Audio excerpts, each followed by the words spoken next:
Nature Mantra BP sugar thyroid reversal Nature మంత్రతో సాధ్యం.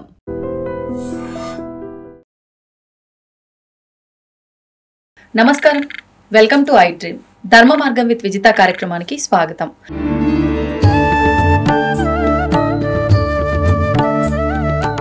ప్రస్తుతం మనతో పాటు ఉన్నారు గీతా విజన్ ఫౌండర్ స్వామి స్థిత ప్రజ్ఞానంద సరస్వతి గారు. ఇప్పుడు వారితో మాట్లాడి ముఖ్యంగా కార్తీక మాసం యొక్క విశిష్టత, కార్తీక మాసం ఎంతో పవిత్రమైనది అంటూ ఉంటారు, శివకేశవుల ఇద్దరి ఆరాధనకు ఎంతో ప్రీతికరం అంటూ ఉంటారు. మరి ఈ విషయాలన్నీ కూడా వారితో మాట్లాడి క్లుప్తంగా తెలుసుకునే ప్రయత్నం చేద్దాం. నమస్కారం అండి. నమస్తే. మనకు ముఖ్యంగా కార్తీక మాసము అనేసరికి ఆధ్యాత్మికంగా ఎంతో దగ్గరగా ఉండే మాసం అని చెప్పి అంటూ ఉంటారు. అంటే 12 మాసాలు ఉన్నప్పటికీ కూడా అందులోంచి ఒక 4 మాసాలు చాలా విశేషమని, వాటిల్లో ముఖ్యంగా కార్తీక మాసం ఇంకా ప్రాధాన్యమని అంటూ ఉంటారు.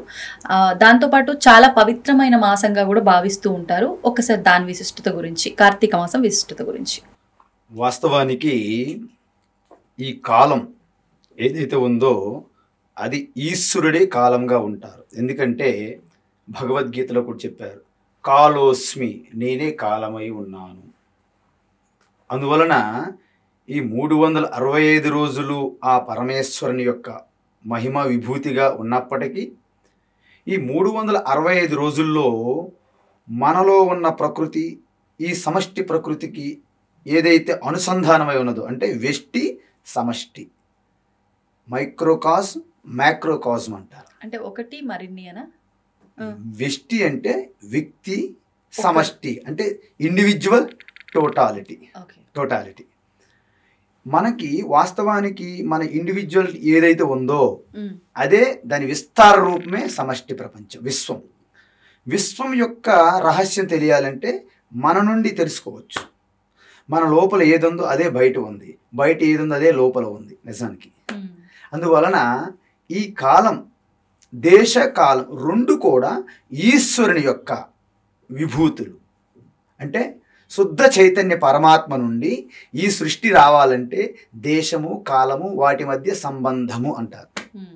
మాయా కల్పిత దేశ కాల కలనా వైచిత్ర్య చిత్రీకృతం మాయావీవ విజృంభయత్యపి మహా యోగీవ యస్వేచ్ఛయా తస్మై శ్రీ గురుమూర్తయే నమయిదం శ్రీ దక్షిణామూర్తయే. శంకరాచార్య రాశారు దక్షిణామూర్తి స్తోత్రంలో. అంటే శుద్ధ చైతన్య పరమాత్మలో ఈ సృష్టి ఉండదు, స్థితి ఉండదు, లయము ఉండదు. అయితే శుద్ధ చైతన్య పరమాత్మను ఆధారంగా చేసుకొని ఒక త్రిగుణాత్మకమైనటువంటి మాయ, అంటే దేశము, కాలము, ఈ రెండు విడదీనివి. అంటే ఐన్స్టీన్ సిద్ధాంతం చెప్పినట్టుగా ఈజ్వల్ MC² ఏదైతే చెప్పారో, time and space inseparable, you cannot separate. So ఆ విధంగా కాలం వచ్చినప్పుడు ఏంటంటే మనకి వాస్తవానికి ఏమవుతుంది, ఈ సమ్మర్ స్టార్ట్ అవుతుంది మార్చి నుండి. సో మార్చి నుండి ఈ జూలై అంటే జూన్ వరకు అనుకోండి, మే జూన్ వరకు చాలా హాట్గా ఉంటుంది. హాట్లో చాలా ఇబ్బంది పడతారు. తర్వాత వర్షం స్టార్ట్ అవుతుంది, వర్ష ఋతువు స్టార్ట్ అవుతుంది. అప్పుడేటి పాడి పంటలతో అలాగా చాలా బిజీగా అవుతారు. అప్పుడు ఎప్పుడైతే వినాయక చతుర్థి స్టార్ట్ అవుతుందో అప్పటి నుండి మన ఆధ్యాత్మిక తపస్సు స్టార్ట్ అవుతుంది సాధనకి. ఎందుకంటే మనం ఇంకా పంట పొలాలకు వెళ్ళడానికి అవకాశం లేదు, ఆల్రెడీ నాట్లు అన్నీ వేసేసారు కాబట్టి ఇక అక్కడ నుండి వరుసగా మనకి మహాశివరాత్రి వరకు అన్ని పర్వదినాలే, అన్ని సాధన కోసం, ఆధ్యాత్మిక చింతన కోసమే. అందుకే ఈ ఆధ్యాత్మిక చింతన ప్రతిరోజు బ్రహ్మ ముహూర్తం అని ఎందుకు అన్నారంటే ఆ సమయంలో ముందు రోజు బాగా అలసట చెంది మనం విశ్రాంతి తీసుకునే సమయంలో మనం మళ్ళా రిఫ్రెష్ అవుతాం, రికవరీ అవుతాం, మన ఎనర్జీ లెవెల్స్. అంటే మళ్ళీ మనము ఈ సమష్టి వెష్టి ఆ అనుసంధానం అయ్యి మొత్తం బ్యాలెన్స్ అయిపోద్ది అనమాట సిస్టమ్ అంతా. మనం లేచిన వెంటనే వాస్తవానికి ఈ తమో గుణం నుండి సత్వగుణంలోకి వస్తాం అనమాట. ఎర్లీ మార్నింగ్ 3:30 నుండి 6 వరకు ఆ టైమింగ్లో.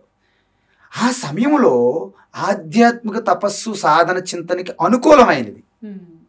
ఎందుకంటే ఒక్క సత్వగుణంలో ఉన్నప్పుడు మాత్రమే మీరు ఆధ్యాత్మిక చింతన చేయగలరు. ఒక్కసారి రజోగుణంలో, తమో గుణంలో పడ్డారా ఇక విచ్చలవిడిగా ఈ మనస్సు అనేది చంచలంగానే వెళ్తుంది, లేకపోతే డల్లగా పడుడిపోతారు. అంటే తమస్సు అధికమైతే పడుడిపోవడం, రజోగుణం అధికమైతే చంచలంగా మనశ్శాంత లేకుండా అయిపోతుంది. ఆ రెండూ పనికిరావు. అందువల్లనే బ్రహ్మముహూర్తం అంటే ప్రతి రోజులో బ్రహ్మముహూర్తం అనే 3:30 నుండి 6 వరకు ఎలాగుంటుందో సంవత్సరంలో కార్తీక మాసం అలా ఉంటుంది అన్నమాట. సంవత్సరం మొత్తం 12 నెలల్లో కార్తీక మాసం అంటే వాస్తవానికి చెప్పాను 365 రోజులు పరమాత్మ యొక్క విభూతియే. పరమాత్మ మించినటువంటి యాక్చువల్లీ చెప్పాలంటే ఇక్కడ 2 రకాలుగా మీరు తీసుకోవాలి. మనం కాలము నిజమనుకోని మనం ఎప్పుడైతే జీవిస్తూ ఉంటామో అప్పుడే పలాయన రోజు మంచిది, పలాయని గడియ మంచిది, దుర్ముహూర్తం ఉందా, మంచు కాలం ఉందా, ఇవన్నీ అమృత గడియలు, ఇవన్నీ కూడా మనం కాలం నిజమనుకోని మనం జీవిస్తున్నప్పుడే వర్తిస్తాయి. ఒకవేళ ఈ దేశకాల సంబంధం కూడా మాయా కల్పితం కాబట్టి దానికి ఆధారంగా ఉన్న పరమాత్మయే నా స్వరూపమని పరమాత్మను మీరు ఆశ్రయించినట్లయితే మీకు ప్రతి నిమిషం కూడా అమృత గడియలు అవుతుంది. రోజులు 24 గంటలు అమృత గడియలు అవుతున్నాయి. సంవత్సరంలో 365 రోజులు కూడా అమృత గడియలు అయిపోతాయి. అందువలన ఇక్కడ మనం ఏ లెవెల్లో ఉన్నామని చూసుకోవాలి. చాలా మంది ఇలా చెప్పేటప్పుడు కన్ఫ్యూజ్ అవుతుంటారు. ఈ స్వాములు చెప్తున్నారు ప్రతి అసలు ముహూర్తం అక్కర్లేదు, తీర్థం అక్కర్లేదు అంటున్నారు. అది కాదు, మనం ఎక్కడ ఉన్నామని చూసుకోవాలి. మనము వ్యావహారికమైనటువంటి దేశకాలం ఇవన్నీ వస్తువులు, వ్యవహారం, అనుభూతులు, ఎక్స్పీరియన్స్ ఇవన్నీ సత్యం అనుకునేటప్పుడు అహం బ్రహ్మాస్మి అనేది వర్కౌట్ అవ్వదు. Not correct. అహం బ్రహ్మాస్మి అనేది ఇక్కడ అహంకారం తీసుకొని అహంకారం ఉన్న వ్యక్తి బ్రహ్మానేస్తున్నాడు. అది చాలా తప్పు. కాబట్టి మనం కాలము దాటి వెళ్తే తప్ప మీరు బ్రహ్మాస్మి అనడానికి వీలు లేదు. అంటే వెళ్ళడం ఎలా స్వామీజీ ఏమైనా నేను ఇంకా I have to give up my body అనుకోను. Just in your thinking, your feeling, you are not identified with body and you are not the body. You are not the body and you are not identified with body. Okay. And you are not the mind. You are not identified with mind. And you are not the intellect and buddhi. And don't identify with buddhi. అప్పుడు ఏమవుతుంది, నేను శరీరాన్ని కాదు కాబట్టి, శరీరంతో నేను తాదాత్మ్యం చెందడం లేదు కాబట్టి, శరీరంలో జరుగుతున్న ప్రతి చేష్టకి నేను సాక్షిగా నిలబడగలుగుతాను. అప్పుడు ఒక స్టెప్. అంటే ఎప్పుడైతే కారు నేను కాదు, కారుతో నేను ఐడెంటిఫై కూడా చేసుకోవట్లేదు. అందువల్ల కారులో జరిగినటువంటి ఏవైనా ప్రాబ్లమ్స్ వచ్చాయనుకోండి, నాకే జరిగిందని మీరు ఫీల్ అవ్వరు. కొంత టైం అయినా వెయిట్ చేయగలుగుతారు. సరే రేపు మనం తీసుకెళ్దాం గ్యారేజ్కి, సర్వీసింగ్ చేద్దాం అలాగే. సో శరీరం కూడా జరిగినప్పుడు మీరు కూడా దానికి సర్వీసింగ్ చేస్తారు, రిపేర్ చేయించుకుంటారు. బట్ భయపడేది ఉండదన్నమాట. కానీ నేనే శరీరము అనే ఒక భావన కానీ, శరీరంతో నేను కలిసే ఉన్నాను అని రెండో భావన కానీ ఉన్నప్పుడు, శరీరంకి ఏమి జరిగినా నాకే జరిగిపోయింది అనే ఒక భ్రమలో పడినప్పుడు చాలా యాంగ్జైటీకి గురవుతాం అనమాట. అదే స్ట్రెస్గా మారుతుంది. కంప్లీట్గా అనారోగ్యం పాలవుతారనమాట. ఈ బీపీ, షుగర్లు ఇవన్నీ రావడానికి ఇలాంటి కారణాలే. కానీ మీరు ఎంత చెప్పినా, స్వామీజీలు ఎన్ని చెప్పినా కూడా ఆ ఒక ఆలోచన నుంచి అయితే బయటికి రాలేము. ఆ స్ట్రెస్ ఖచ్చితంగా తీసుకుంటాము, నేను అనే భావనలోనే ఖచ్చితంగా ఉంటాము. అసలు నిజంగా దాని నుంచి బయటకు రావాలి అని అంటే భౌతికంగా, అంటే శరీరం మనది కాని శరీరంతోటే మనం ఈ పూజలు, ఆరాధనలు అన్నీ చేస్తూ ఉంటాం. శరీరం అనేది ఇన్స్ట్రుమెంట్, టూల్ వాడుకోవాలి. అంటే ఏదైతే నిజానికి నేను కానప్పటికీ నేను అనుకుంటున్నానో దానికి జరిగినవన్నిటికీ మీరే బాధ్యత వహిస్తున్నారు. ఇప్పుడు నిజానికి వాస్తవం సత్యం ఏంటంటే శరీరం నేను కాదు, శరీరం నేను అనుకుంటున్నాను. సో శరీరం జరిగిన వల్ల నాకే జరుగుతుందని భావిస్తుంది. దాన్నే సంసారం అంటారు. సో మెల్లగా మనం ఎక్కడి నుంచి వచ్చాము, కార్తీక మాసం నుంచి ఇక్కడికి వచ్చాము. అందువలన కార్తీక మాసం అనేది చాలా గొప్ప సాధనకి అనుకూలము. ఆ సమయంలో వర్షాలు పడుతుంటాయి. ఎక్కడ బయటికి వెళ్ళి ఎక్కువగా వ్యవహారం చేసేది అంత సమయం ఉండదు. మీకు వీలైనంత వరకు ప్రసన్నమైన వాతావరణం ఉంటుంది, పాడి పంటలతో పచ్చగా ఉంటుంది.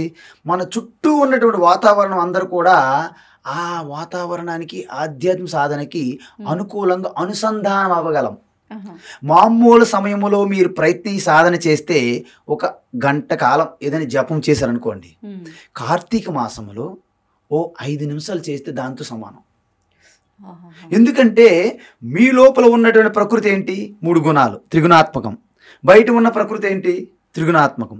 ఎప్పుడైతే ఆ 3 గుణాల్లో అలజడి, ఆందోళన, పెర్మిటేషన్, కాంబినేషన్లో చాలా డిఫరెన్సెస్గా ఉండదో, ఫైటింగ్ ఉండదో, అంటే వాటి మధ్య ఒక మ్యూచువల్ అండర్స్టాండింగ్ అంటారు, ఒప్పందం కుదిరింది. బయట వాడితో మనం కనెక్ట్ అవుతున్నాం. ఎప్పుడైతే దానికి దీనికి కనెక్ట్ అవుతామో అప్పుడు టోటల్ ఉన్నటువంటి ఆ శక్తి ఏదైతే ఉందో, మాయాశక్తి మీలో ప్రకటమవుతుంది. అందువలన ఎప్పుడైతే ఈ శరీరం, ఫస్ట్ ఆఫ్ ఆల్ మీరు ఈ ప్రపంచము, ఈ జగత్తు నుండి మీరు వేరు చేయగలగాలి బుద్ధి ద్వారా, వివేకముతో. తర్వాత మెల్లగా శరీరము నుండి లోపలికి వేరు చేయాలి, నీ ఐఎమ్ నాట్ ద బాడీ అని. అలాగ సూక్ష్మంగా లోపలికి వెళ్తున్నాం మనం. అంటే బయట నుండి అంతర్ముఖంగా ప్రయాణం చేయాలి జగత్తు నుండి. నెక్స్ట్ ఏంటి? శరీరం, ఎన్కౌంటర్ విత్ బాడీ. నెక్స్ట్ ఏంటి? Sense organs and breath. అప్పుడు మనం ఏం చేయాలి? ఎప్పుడైతే మీలో జరుగుతున్నటువంటి శ్వాసను కూడా, శ్వాస ఏదైతే ఉందో, ఆ బ్రెత్ ఏదైతే ఉందో దాన్ని అబ్జర్వ్ చేశారనుకోండి, మైండ్ మరి బయటికి వెళ్ళడానికి అవకాశం లేదు. మైండ్ ఆటోమేటిక్గా పడి ఉంటుంది అక్కడ. మనం పెంచుతున్న పెట్ డాగ్ ఉంటుంది కదా, మనం ఎక్కడైతే అక్కడ కూర్చోంటుంది ఇలాగా చేసుకుని, టైలింగ్ చేసుకొని. సో అక్కడ ఉంటుంది అనమాట, వ్యాగింగ్ ద టైల్ ఉంటుంది కదా మన డాగ్. ఆ మైండ్ కూడా మీరు చెప్పినట్టు అలా కూర్చుంటుంది. మీరు కమాండ్ ఇచ్చినంత వరకు మైండ్ వెళ్ళదు. ఎందుకు? మీరు వాచింగ్ ద బ్రెత్ అనమాట, శ్వాసని మీరు అబ్జర్వ్ చేస్తున్నారు కాబట్టి. మీరు శ్వాసని ఎప్పుడైతే అబ్జర్వ్ చేస్తున్నారో మీ ఇన్నర్ దృష్టి ఉంటుంది. ఇన్నర్ దృష్టి అంటే ఏంటి చెప్పినా, ఈ 2 కళ్ళు కాదు, నేత్రములు కాదు. నేత్రలు మూసుకున్నప్పటికీ నాకు తెలుస్తుంది ఇది చేయరు. తెలుస్తుందా? ఏ దృష్టి? తెలుసుకునే దృష్టినే అంతర్దృష్టి అంటారు. అంతర్దృష్టి ద్వారా 2 కనుబొమ్మల మధ్య ప్లేస్లో మీరు దృష్టి ఫోకస్ పెట్టగలిగితే అప్పుడు ఏమవుతుంది తెలుసా? మిరాకిల్ ఏర్పడుతుంది. మైండ్ అలాగే అబ్జర్వ్ అయిపోతుంది. ఎక్కడ? మీ హృదయంలో. శ్వాస ఏంటంటే జస్ట్ అలాగ స్లో అవుతూ, ఆనా అపాన అంటే ప్రాణ అపాన, అంటే తీసుకునే దాన్ని అపాన అంటారు, విడిచిపెట్టేదాన్ని ప్రాణ అంటారు. ఈ 2 స్లో అవుతూ సమం అవుతాయి అన్నమాట ఈ నాసిక అంతరంలో. అప్పుడు ఏమవుతుందంటే కంప్లీట్గా మీరు ఒక ముద్ర స్థితికి వెళ్ళిపోతారనమాట, ఒక ముద్రలోకి వెళ్ళిపోతారనమాట. అంతే కదా? ఆ ముద్ర స్థితి ఏం చేస్తుందంటే మీ హృదయస్థంలో అట్టర్ సైలెన్స్ తీసుకుపోతుందండి, మౌనం, అట్టర్ సైలెన్స్. ఆ అట్టర్ సైలెన్స్ నుండి మీకు శాంతం కదా, దాన్నే శంభు అంటారు. అంటే ఏ ముద్ర అయితే మీకు శంభు దగ్గరికి చేర్చుతుందో దాన్నే శాంభవి ముద్ర అంటారు. మీరు వినుంటారు జస్ట్ క్యాజువల్గా. అంటే ముఖ్యంగా ఇప్పుడు ఈ కార్తీక మాసంలో ఈ ముద్రలు, ఈ సాధనలు చేస్తే ఫలితం ఉంటుంది అంటున్నారు. ముద్రలు ఏమీ చేయక్కర్లేదు. నేను దానికి పేరు పెట్టాను శాంభవి ముద్ర అని. అది మీకు తెలియకుండా కూడా అప్పుడప్పుడు మీరు చేస్తుంటారు. దాన్ని నేను పేరు చెప్పాను అంతే. అందువలన మనం భయపెట్టకూడదు ఎవరికైనా. సింపుల్ ఏంటంటే కార్తీక మాసంలో ఇది నేను మీకు అయ్యే సాధనలో చెప్పా, ఇది మాకు కష్టం అన్నారనుకోండి, నో ప్రాబ్లం, కిందకి దిగుదాం. భగవద్గీతలు అలాగే చెప్పారు. ఫస్ట్ హయ్యెస్ట్ సాధన చెప్పారు అర్జునుడికి, నాకేది కష్టంగా ఉన్నది, 1 స్టెప్ కిందకి వచ్చారు. అయితే ఏదైతే మీ లోపల ఉన్నటువంటి ప్రకాశం అంటే మీరు జ్యోతి అనుకోకూడదు. నేను తెలుసుకొని చూసారా, కళ్ళు నేత్రాలు మూసినా నేను తెలుసుకున్నాను కదా, దాన్నే జ్యోతి అంటారు. అంటే తెలుసుకునే దానిని జ్యోతి స్వరూపం అంటారు. అందుకే ఏ ప్రకాశంలో అయితే మనం వస్తువులను తెలుసుకుంటున్నామో, ఏ ప్రకాశంలో అయితే మనం వ్యవహారం చేస్తున్నామో దాన్నే తెలుసుకోవడానికి ఉపయోగపడే జ్యోతి అంటారు. అది బయట ఉంటే ఈ ప్రకాశం అంటున్నాము, లోపల ఉంటే చైతన్యము అంటున్నాం కదా. సో ఆ చైతన్యం అనేది అంతటా ఉంది, లోపల బయట ఉన్నది. ఆ జ్యోతిని మనము చేరుకోవడానికి మనం బయట ఒక జ్యోతి వెలిగిస్తున్నాం. ఎందుకు? దాన్ని టచ్ చేయడానికి. అందుకే మనం కార్తీక మాసంలో ఆ యొక్క 1,000,000 దీపోత్సవాలు, 1,00,000 దీపోత్సవాలు అని పాపులర్గా చేస్తుంటారు. ఎందుకు? జ్యోతి అంటే ఏంటంటే అంధకారాన్ని చెదరగొట్టేది. ఇప్పుడు ముఖ్యంగా అండి మనకున్న పురాణాల్లో మనం ఆచరిస్తున్న ప్రతి విధానం గురించి, ఆచరించాల్సిన విధానాల గురించి కూడా ఉంది విశ్లేషణ అనేది క్లియర్గా అని చెప్పి అంటూ ఉంటారు. ముఖ్యంగా ఈ కార్తీక మాసం విషయానికి వస్తే స్కాంద పురాణంలో, పద్మ పురాణంలో చాలా గొప్పగా ఈ మహత్యం అంతా కూడా వివరించబడింది అని చెప్పి నేను విన్నాను. ఇది వాస్తవం అసలు ఏముంది ఆ పురాణాల్లో మాసం గురించి? అంటే పురాణాలు ఏం చెప్తారంటే, ఏదైతే వేదముల్లో ఒక తత్వం, ఆత్మస్వరూప తత్వం చెప్పాలనుకున్నారో, వేదముల ద్వారా వచ్చిన ఆత్మతత్వాన్ని ఉపనిషత్తులు అంటారు, బ్రహ్మ విద్య. అవి ఎలా ఉంటాయంటే, మీరు ఆ స్థితికి సంసిద్ధంగా ఉంటే తప్ప ఉపనిషత్తులు అర్థం చేసుకోలేరు. కానీ ఎవరిని విడిచిపెట్టడానికి లేదు కదా, ఈ సమాజంలో ఎవరిని విడిచిపెట్టడానికి లేదు, అందరినీ కొన్ని కలుపుకొని రావాలి. అంటే ఒక క్లాసులో ఫస్ట్ క్లాస్ స్టూడెంట్స్ ఉంటారు, మిడిల్ క్లాసులు ఉంటారు, లో క్లాస్ స్టూడెంట్స్ ఉంటారు. కానీ టీచర్ యొక్క దృష్టి ఏముంటుందంటే, ఫస్ట్ క్లాస్ స్టూడెంట్కి హెల్ప్ చేస్తూ ఆ లో క్లాస్ స్టూడెంట్ని కూడాను ఏదో రకంగా పాస్ చెయ్యాలి అనే ఒక దృక్పథం ఉంటుంది నిజమైన టీచర్కి. ఋషుల యొక్క దృక్పథం కూడా అదే. మీరు ఉత్తమ స్టూడెంట్స్ ఉన్నారనుకోండి, మీకు డైరెక్ట్గా ఉపనిషత్తులతోనే మీరు you can realize yourself. You no need to go for Puranas and no need to go all ఈ యొక్క గారిడీలు, ఈ పిల్లి మొగ్గలు వేయడానికి అవసరం లేదు. కానీ అందరికీ సాధ్యం కాదు కదా, ఎందుకంటే మనం అందరం ఆత్మస్వరూపులమే, పరమాత్మ స్వరూపులమే, అందులో డౌట్ లేదు. కానీ ఈ ప్రకృతి ఏదైతే ఉందో అది శాశ్వతం కాదు. మనందరికీ ప్రకృతులు వేరు వేరు, భిన్నం. 3 గుణాల్లో తేడా. 3 గుణాలు అంటే సత్వగుణము, రజోగుణము, తమోగుణము.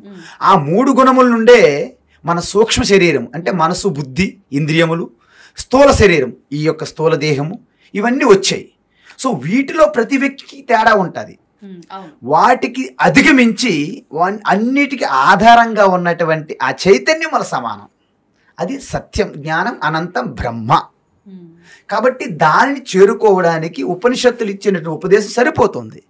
కానీ అందరికీ అది అందుకునే స్థితిలో లేరు. కాబట్టి ఆ ఉపనిషత్తుల యొక్క బ్రహ్మ విద్యనే, ఆత్మజ్ఞానాన్ని ప్రతి ఒక్కరికి అందాలి. కాబట్టి ఒక కథల రూపంలో ఇమాజినేషన్ చేయడం అన్నమాట. ఉపనిషత్తుల్లో ఏ శివ చెప్పారో ఆ శివ యొక్క తత్వాన్ని అలాగ పిక్చరైజేషన్ చేశారనమాట, ఇమాజిన్ చేశారు. ఎవరు? ఋషులు. మీరు నేను కాదు ఇమాజినేషన్ చేసింది. అంటే ఒక శివ తీసుకునేటప్పుడు, ఒక గణపతి తీసుకునేటప్పుడు, ఒక విష్ణు తీసుకునేటప్పుడు వారి యొక్క ఆ పిక్చర్లో ప్రతి అణువు కూడా తత్వానికి ఇండికేట్ చేసి ఉంటుంది అనమాట. కానీ ఆరంభంలో తత్వం తీసుకొస్తే అర్థం చేసుకోలేము. మీ ఇంతకుముందు చాలాసార్లు చెప్పు ఉంటాను నా యొక్క ప్రవచనాల్లో. వర్షం పడుతుంది అని చిన్న పిల్లడు 3 years 4 years పిల్లవాడు అడిగినప్పుడు మనం వర్షపాతం గురించి ఎక్స్ప్లెయిన్ చేయలేం. ఐరావతం మీద ఇంద్రుడు వస్తాడు, తర్వాత ఈ సముద్ర నీరంతా పీల్చుకుంటుంది తొండంతో, మన మీద ఇలా స్ప్రింకిల్ చేస్తుంది, కాబట్టి వర్షం పడుతుందంటే దిస్ ఈజ్ ఏ స్టోరీ. ఈ స్టోరీ ఆయన చాలా అర్థం చేసుకుంటా, ఓకే వర్షం అంతా నాకు తెలిసిపోయింది అంటాడు. ఇక పెద్దవాళ్ళ దగ్గరికి వచ్చి వర్షం ఎలా వస్తుందో నాకు తెలుసు అంటాడు. చెప్పు బాబు అంటే, ఇంద్రుడు ఐరావతం తెల్లనా అని మనం చదువుకున్నాం కదా, ఐరావతం మీద వస్తూ సముద్రం నీళ్ళు పీల్చుకుంటూ మన మీద స్ప్రింకిల్ చేస్తే మనకు వర్షం పడుతుంది. చాలా బాగుంది. ఎంతవరకు బాగుంది పిల్లవాడికంటే 6th class 7th class వెళ్ళినంత వరకు వాడికి కొంత జ్ఞానం. అప్పుడు జియోగ్రఫీ ఉంటుంది కదా, భూగోళ శాస్త్రంలో చదువుకుంటాడు అనమాట, వర్షపాతం ఎలా వస్తుందని. అప్పుడు ఇదంతా కూడా బ్లఫ్ అని తెలుసుకుంటాడనమాట. సో చిన్నప్పుడు ఏదైతే పెద్దవాళ్ళు, నాయనమ్మ, తాతలు చెప్తుంటారో వాళ్ళందరూ నాకేదో అప్పటికప్పుడు టైంపాస్ చెప్పారు తప్ప అది సత్యం కాదు అనిపిస్తుంది అనమాట. సో మనందరం కూడా గడ్డములు, మీషములు వచ్చినటువంటి మీలాంటి వాళ్ళు, ఆడపిల్లలు కూడా జుట్టు పండిపోయి మీరు పెద్దోళ్ళు అయిపోయినప్పటికీ, మీ నాయనములు అయిపోయినప్పటికీ ఆత్మతత్వం విషయంలో మీరు బేబీసే, చిన్నపిల్లలే. అర్థమవుతుంది కదా. కాబట్టి మీకు డైరెక్ట్గా సత్యం, జ్ఞానం, అనంతం, బ్రహ్మ అంటే నువ్వు శరీరం కాదు, నువ్వు ఇంద్రియాలు కాదు, నువ్వు మనసు కాదు, నువ్వు బుద్ధి కాదు, వీటన్నిటికీ వెలుగిస్తున్న ఆ చైతన్యం శివాన్నం అనుకోండి, మన కింద మీద చూస్తే ఏం అర్థం కాదు. నేను ఇదేది కాకపోతే నేను ఎలా వింటున్నాను, మీరు ఎలా చెప్తున్నారు, మీరు ఎలా తింటున్నారు, ఇలాంటి క్వశ్చన్లు వేస్తారనమాట. సో ఇలాగ మీకు చెప్పడం కాదు. కాబట్టి అప్పుడు మనము ఒక స్టోరీ తీసుకొస్తాం అనమాట. స్టోరీ తీసుకొస్తాం. ఎలా తీసుకొస్తాం? సపోజ్ రాముడు అరణ్య వనవాసానికి బయలుదేరాడా? ఎవరెవరు బయలుదేరారు? రామ, లక్ష్మణ, సీతమ్మ ముగ్గురు వెళ్ళారు. ముగ్గురు వెళ్తే అక్కడ నది దాటాలి కదా, గంగా నది. అక్కడ గుహుడు ఉన్నాడు, చూశాడు. శ్రీరామచంద్రుడిని గుర్తించాడు. అందువల్ల ఏమీ తెలియనట్టు యాక్టింగ్ చేస్తున్నాడు అనమాట, ఆ చుట్ట కాల్చుకుంటూ. రాముడు పిలుస్తున్నా రావట్లేదు, అక్కడ ఎవరు పడవలు లేరు. చివరికి వచ్చాడు. ఏమంటాడంటే, నా మమ్మల్ని దాటించండి అంటాడు. ఆయన ఏమంటాడు? కుదరదు, నేను దాటించను అంటాడు. ఏమయ్యా దాటించిపోయా అంటే, వద్దండి నీ పాదం నాకు తెలుసు, నీది ఐరన్ లెగ్ మామూలు లెగ్ కాదు, నీ పాద ధూళి ఒక రాయి మీద పడితేనే ఒక స్త్రీగా మారిపోయింది. ఒకవేళ అదే పాద ధూళి నా బోటు మీద పడితే స్త్రీగా మారిపోతే నేనెక్కడ బ్రతకాలి? ఇంట్లో ఆల్రెడీ ఒకరు ఉన్నారు, ఇప్పుడు ఇది కూడా స్త్రీగా మారిపోతే ఇంకా నా జీవితం అవుట్ అయిపోద్ది. వద్దు బాబు నీకు ఒక నమస్కారం, నేను దాటించిన అంటాడు. ఎన్ని చెప్పినా ఒప్పుకోడు అనమాట. చివరికి అయితే ఒకటి ఉన్నది మార్గం, మధ్య మార్గం ఉన్నది. ఏంటి అంటే నీళ్ళు ఆ గంగా జలం తీసుకొచ్చి ఆ పాదం బాగా కడిగి ప్రక్షాళన చేసి ఆ పూజ చేసి ఇంకా ఆ పాదంకి ఎటువంటి దుమ్ము ధూళి లేదని ఈయన కన్ఫర్మ్ చేసుకున్న తర్వాత ఈ పాదం బోటు మీద పెట్టాలంటాడు. అంటే అర్థం ఏంటి? ఆయన భక్తి వచ్చిన అవకాశాన్ని వదులుకోకుండా సక్రమంగా వినియోగించుకుంటాడు అనమాట. అంటే సేవ చేయడమే ఈశ్వరుడని. ఎందుకంటే శ్రీరామచంద్రుడు సాక్షాత్ పరమాత్మ అని ఆయన ఎప్పుడైతే విశ్వసించారో ఆయనకి ఏదో రకంగా సేవ చేసుకోవాలి. ఎందుకంటే ఈ విధంగా వెళ్ళకపోతే ఆయనకి సేవ చేసుకునే అవకాశం రాదు కదా. మనందరికీ వస్తుంది అలాంటి అవకాశాలు, ఎక్కడికక్కడ వస్తాయి, కానీ మనం తప్పించుకుని వెళ్ళిపోతాం. మనమే పెద్ద దృష్టి పెట్టాం, గుర్తించాం, అంతే కదా. అదేవిధంగా మనం ఏం చేస్తామంటే మొట్టమొదటిసారి నేను ఏం చేస్తున్నా నాకు ఏదో ఈశ్వరుని అనుగ్రహం ద్వారా జరుగుతుంది అని గుర్తించగలగాలి. సాధారణంగా మనం గుర్తించాం. అంత మంచి జరిగిపోతున్నప్పుడు నేనే చేస్తానో భ్రమలో ఉంటాం. అది విఫలమైనప్పుడు మాత్రం మీకు అనిపిస్తుంది, అమ్మ దేవుడా అంటారనమాట. దేవుడు ఎప్పుడు గుర్తొస్తుంది? మీరు విఫలమైనప్పుడు గుర్తొస్తుంది. కాబట్టి మనకేం చేస్తారు? మొట్టమొదటిసారిగా ఈ పరమాత్మ సూక్ష్మంగా ఆత్మరూపంగా ఉందంటే ఎవరు అర్థం చేసుకోలేరు కాబట్టి దానికి ఒక స్టోరీ క్రియేట్ చేస్తారు. శివ, ఇక్కడ మామూలుగా నీలకంఠం, ఇక నాగేంద్రహారాయ, ఇక్కడ చంద్రశేఖర, ఇటు గంగాధర, ఇవన్నీ చెప్పాం కదా. ఇక్కడ విభూతి, త్రినేత్రుడు, త్రిశూలము వచ్చింది, రుద్రాక్ష, ఎన్ని వచ్చాయి. ఇవన్నీ కూడా చెప్తే ఒక పర్సనాలిటీ తయారయ్యాడు. స్వామి నామాల ఇవన్నీ కూడా శివని ఇండికేట్ చేస్తున్నాయి. మీరు దేని టచ్ చేసినా శివే అవుతుంది అనమాట. గంగాధర శివ, చంద్రశేఖర శివ, రుద్రాక్ష శివ, త్రిశూలధారి శివ. చూసారా? ఇవన్నీ రావడానికి కూడా ఏమైనా ఆంతర్యం ఉందా? ఇవన్నీ ఎలాగ ఊహించారంటే ఆ పరమ రహస్యమైనటువంటి పరమాత్మ తత్వం ఏదైతుందో ఉపనిషత్తుల్లో దాని గురించి లక్షణాలు చెప్పారు. సర్వవ్యాపి అంటే సర్వవ్యాపి. ఇప్పుడు అనంతం ఎప్పుడు మనం ఊహించేటప్పుడు నీలంగా కనిపిస్తుంది. మీరు సముద్రం దగ్గరికి వెళ్ళారనుకోండి, తీరం నుంచి చూసారనుకోండి, అనంతంగా ఉంటుంది జలం. మీకు ఎలా కనిపిస్తుంది? బ్లూ వాటర్గా కనిపిస్తుంది. ఆ వాటర్ పైకి తీస్తే బ్లూనెస్ ఉండదు. ఆకాశంలో చూసారనుకోండి, అది విస్తారంగా ఉంటుంది, అవధులు అద్దులు లేని ఆకాశం. మీకేంటి? బ్లూ స్కై అంటారు. అలా మీరు పైకి వెళ్తుంటే ఎక్కడ బ్లూనెస్ ఉండదు. ఇది జస్ట్ ఇండికేటెడ్ బై బ్లూ.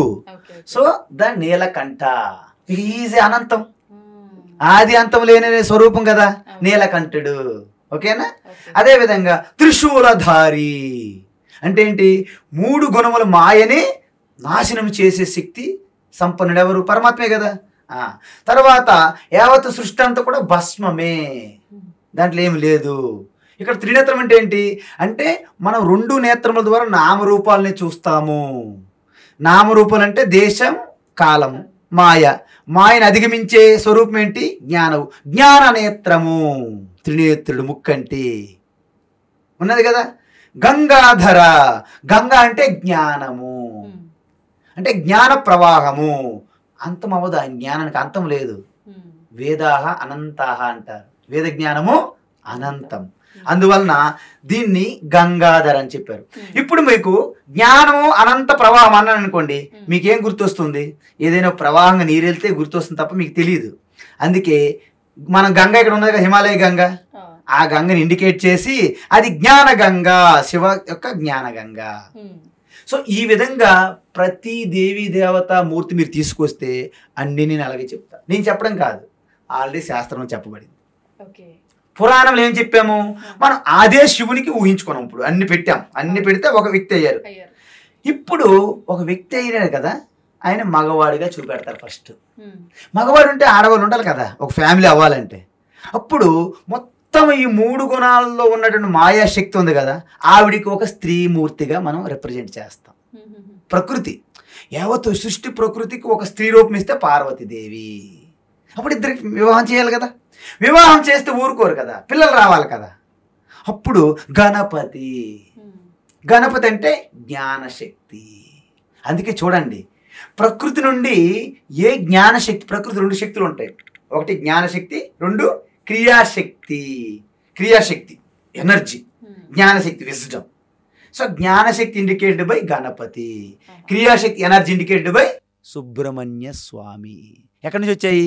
మాయాశక్తి. మాయాశక్తి ఎవరికి అధిష్టానము? శివ. ఇదంతా ఫ్యామిలీ అయిపోయింది చూసారా? అంటే ఈ తత్వము ఒక కథగా, ఒక స్టోరీగా రిప్రజెంట్ చేస్తారన్నమాట. ఇప్పుడు మనం ఏం చెయ్యాలి? అందులో కూడా ఇంకొక స్టోరీ ఉంటుంది. ఈ యొక్క క్రియాశక్తి జ్ఞానశక్తి మధ్య పోటీ వస్తుంది అనమాట, కాంపిటీషన్. అప్పుడు ఏం చేస్తారు? క్రియాశక్తికి నాలెడ్జ్ లేదు కదా, సో మొత్తం బ్రహ్మాండం తిరగాలనుకుంటారు. జ్ఞానశక్తి ఏంటి?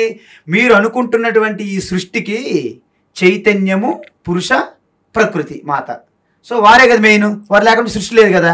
ఆ ఇద్దరు తల్లిదండ్రుల చుట్టూ తిరిగేస్తారు గణపతి. అందుకే ప్రతి సృష్టిలో తల్లి తండ్రి ఎవరైతే ఇండికేటెడ్ బై శివ పార్వతులే. అయితే నేను ఎప్పుడు శివ పార్వతి అంటాను, వాట్ ఎవర్ లక్ష్మీనారాయణ. శివ ప్లేస్లో నారాయణ, పార్వతి స్థానంలో లక్ష్మి. ఎందుకంటే ఒక్కటే.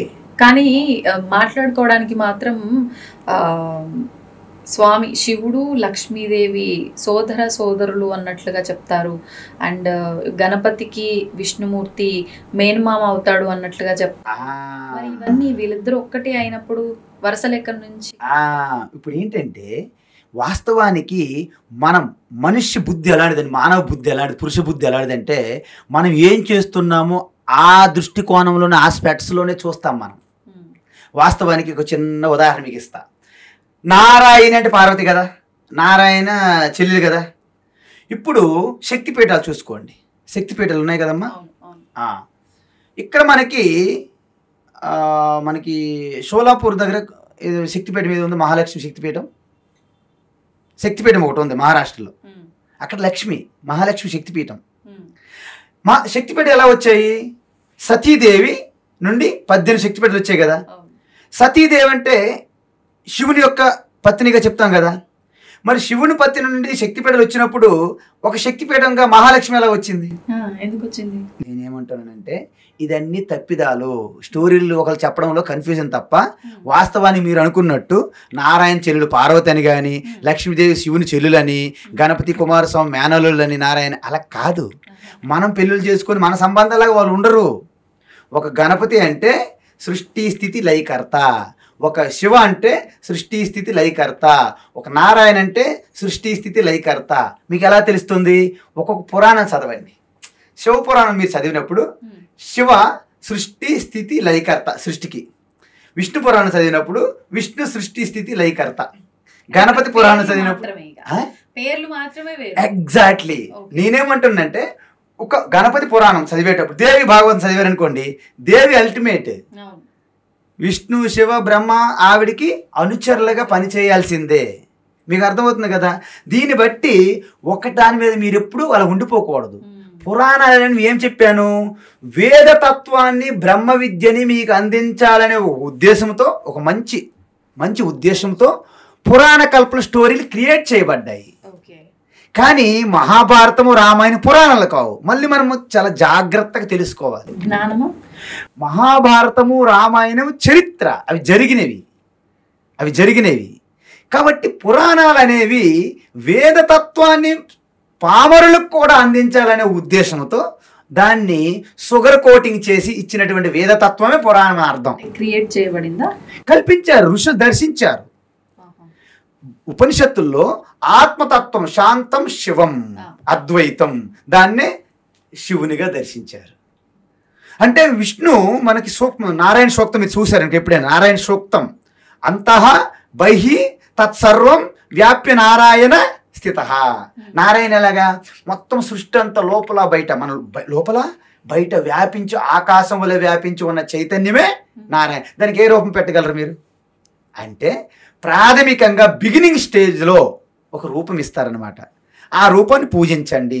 దానికి కనెక్ట్ అయ్యేటట్టుగా ఒక మంత్రం ఇస్తారనమాట.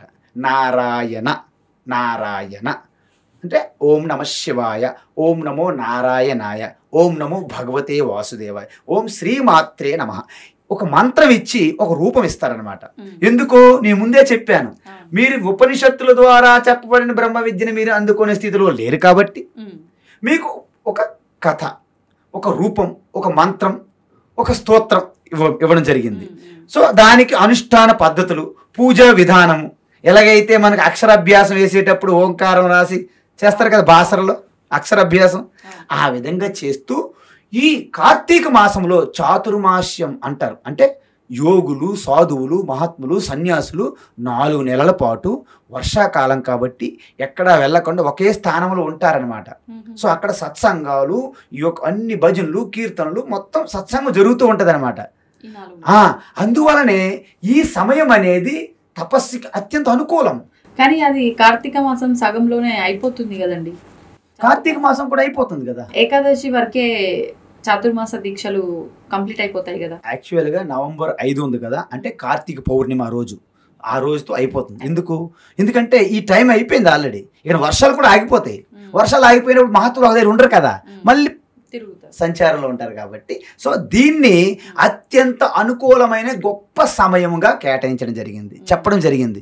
అప్పుడు మనం ఏం చేస్తాము, ఏది చెప్పాలన్నా దానికి కొంత పబ్లిసిటీ అవసరం. నేను కార్తీక మాసం గురించి పెద్దగా పబ్లిసిటీ చేయకపోతే కార్తీక మాసం వ్రతం చెయ్యాలనే ఉత్సాహం మీలో కలగదు. అంతెందుకు, భగవద్గీత అర్జునుడు చెప్పినటువంటి కృష్ణ పరమాత్మ భగవద్గీత యొక్క ప్రమోషన్ కూడా చేశారు ఆయన. ఇది అందరికీ చెప్పకూడదు, ఎవరికైతే తీవ్రమైన తపస్సు చేసి శ్రద్ధాభక్తి కలిగి ఉంటారో, ఎవరైతే ఈ గీత పైన కానీ నాయందు కానీ అసూయ భావం ఉండదో అలాంటి వాళ్ళకి మాత్రమే గీత బోధించండి అని చెప్పారు. దీన్ని బట్టి మనకేమర్థమైంది, మనం గీత తెలుసుకోవాలంటే మనం మంచిగా ఉండాలని అర్థమవుతుందా? తర్వాత గీతా జ్ఞానం ద్వారా మీకు మోక్షం తథ్యం. మీరు గంగా స్నానం చేస్తే మీ మురికిపోతుంది, శరీరం మురికిపోతుంది. కానీ గీత జ్ఞాన గంగా స్నానం చేస్తే జన్మ మృత్యు అనే సంసార చక్రం నుండి బయటపడతారు అని దీని గురించి చెప్పడం అయింది. అది ప్రమోషనే కాదా, పబ్లిసిటీ కదా, స్తుతే కదా. అంటే దీన్ని బట్టి మీరు ఎందుకు చెప్తారంటే, అంటే ప్రమోషన్ అని ఎందుకు అనుకోవాలి, పబ్లిసిటీ తెలియజేయాలి, లోక కళ్యాణం కోసం. ఎస్, లోక కళ్యాణమే, కానీ దాని గొప్పతనం తెలిస్తే కదా చేస్తుంది, ఉత్సాహం చూపెడతారు. ప్రయోజనం అనుద్దిశ్య మందోపి న ప్రవర్తతే అంటారు మహాత్ములు. ప్రయోజనం లేకపోతే ఎంత జడు అయినప్పటికీ అది చేయడానికి ఉత్సాహం చూపెట్టరంట. సో దాని గురించి గొప్పతనం చూపెట్టాలి. నాయన మీరు జిమ్కి వెళ్తారు, ఎందుకు వెళ్తారు? ఎంత కష్టపడి జిమ్లో అలాగా స్వెట్టింగ్, టాయిలింగ్ ఎందుకు? నువ్వు చాలా యాక్టివ్గా ఉంటావు, మంచి ఎనర్జెటిక్గా ఉంటావు, నీ యొక్క ఆరోగ్యం బాగుంటుంది, అంతే కదా. ఇప్పుడు మీరు డైటింగ్ చేయాలనుకుంటున్నారు, ఎందుకు చేస్తారు? మీ ఆరోగ్యం బాగుండాలని, అంతే కదా. ఇప్పుడు మీరు కష్టపడి మార్నింగ్ నుండి ఈవినింగ్ వరకు మీరు ఎంత టైర్డ్గా అయిపోయినప్పటికీ మీ యొక్క ప్రొఫెషన్, మీ వృత్తిని చేస్తూ ఉన్నారు. ఎందుకు చేస్తున్నారు? నెలాఖరికి మీకు కొంత పారితోషికం వస్తుంది, దాని ద్వారా ఇల్లు గడపాలి కదా. ప్రయోజనం ఉందా లేదా? ప్రయోజనం లేకుండా అమ్మ ప్రతిరోజు morning 10 to 6 o'clock no pay nothing వచ్చి చెయ్యండి అంటే మీరు చేస్తారా? చెయ్యరు. మీరు బాగా చేస్తే మీకు ప్రమోషన్ వస్తుంది, మీ స్కేల్ ఇంక్రీజ్ అవుతుంది, అంటే మీరు ఇంకా ఉత్సాహంతో కష్టపడి చేస్తారు. అదేవిధంగా మామూలు టైంలో మీరు సాధన చేస్తున్నారో లేదో పక్కన పెడితే ఈ 4 నెలలు చాతుర్మాస్యం, అదేవిధంగా ముఖ్యంగా కార్తీక మాసం ఒక్క నెలలో గనక మీరు వ్రతం చేస్తే 12 నెలలు చేసిన దాంతో సమానం అన్నాం అనుకోండి. ఏం వ్రతం అండి? కార్తీక మాస వ్రతం అంటే శివ, విష్ణు, దేవి ఏదైనా సరే, అంటే ఆ యొక్క ఈశ్వరుని యొక్క సన్నిధిలో మీరు గడపాలి. భజన, కీర్తన, పారాయణము, సత్సంగము, ఉపవాసాలు, జాగరణములు, ధ్యానము ఏదైనా చేసిన ఇవన్నీ కూడా అంటే మీకు అనుగుణమైనటువంటి సాధనలు ఎంచుకొని ఈ కార్తీక మాసంలో చేయడం వలన మీకు అధికమైనటువంటి ప్రయోజనం వస్తుంది. ఎందుకు వస్తుంది? అందరూ కూడా ఆ మాసంలో, ఆ కార్తీక మాసంలో వెజిటేరియన్స్ ఎక్కువ అవుతారు. నాన్ వెజ్ తినేవాళ్ళు అయినప్పటికీ ఆ మాసంలో తినకపోవచ్చు. ఇంతకుముందు తన దుష్ప్రవర్తన ఉన్నప్పటికీ ఆ నెలలో కొంచెం కామ్గా ఉండొచ్చు. అంటే సమష్టిలో ఎక్కువ యాడ్ అవుతుంది. అంటే ఈ సామూహికమైనటువంటి ఈ తపశ్శక్తి మీలో ఒక రకమైనటువంటి ఉద్ధారణ కలిగిస్తుందంట, ఉత్థానం కలిగిస్తుంది అనమాట. అందువలన ఈ మాసం అనేది ఎంచుకోవడానికి కారణం. అందుకే కార్తీక మాసంలో ఒక్కొక్క కథలు చూడండి, చిన్న చిన్న కథలు చూడండి, అద్భుతమైన కథలు ఉంటాయి అక్కడ. పురాణంలో కార్తీక పురాణం, కార్తీక పురాణమే, కార్తీక పురాణంలో కథలు ఉంటాయి అన్నమాట. చిన్న చిన్న స్టోరీలు చూద్దాం.